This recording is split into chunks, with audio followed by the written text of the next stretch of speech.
السلام عليكم ورحمة الله وبركاته. maalin Jimcaha 2 Abriil 2021 waxaan maanta halkan ka soo jeedinayaa saddexda nooc ama saddexda sifood aan soo socda ama soo wada midkood gabadha ilaalay ma tus aniga midda koobaad ugu necba waxa weeye make up lay midda make upka iskala daasho wajigeeda bedesho timaheeda bedesho aan isku kalsoonayn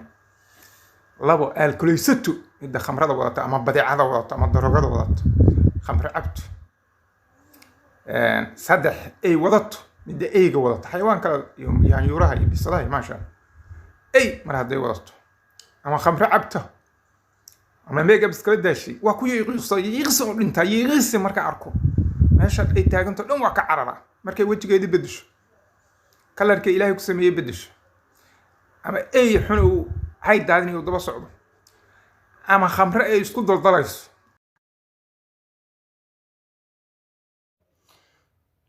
raggan guurka raadinaya tala u haya gabadhii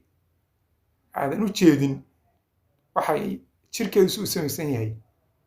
oo wax ku dadan waxaan jilbaabka loogu yeero wax badan baa lagu qariyaa hogfaha lagu qariyaa dalbaha lagu qariyaa mujaha miiqmiiqan baa lagu qariyaa wejiga ceebo badan baa lagu qariyaa gabdho qurxa badan oo dar ilaah u gashadana waa jiraan laakiin iska ilaaliya wixii la qariyo qurun baa ku jira gabadhii guur raadinaysa hal u arka adeer ninku saad tahay ha kuu qaato isagoo kuu jeedan intaad hadhow balaayo kusoo bixi lahayd aad isku dhici lahaydeen markaad guur raadinaysid badeecadaada bannaanka soo dhigo markii lagu guursada isqari saas weeye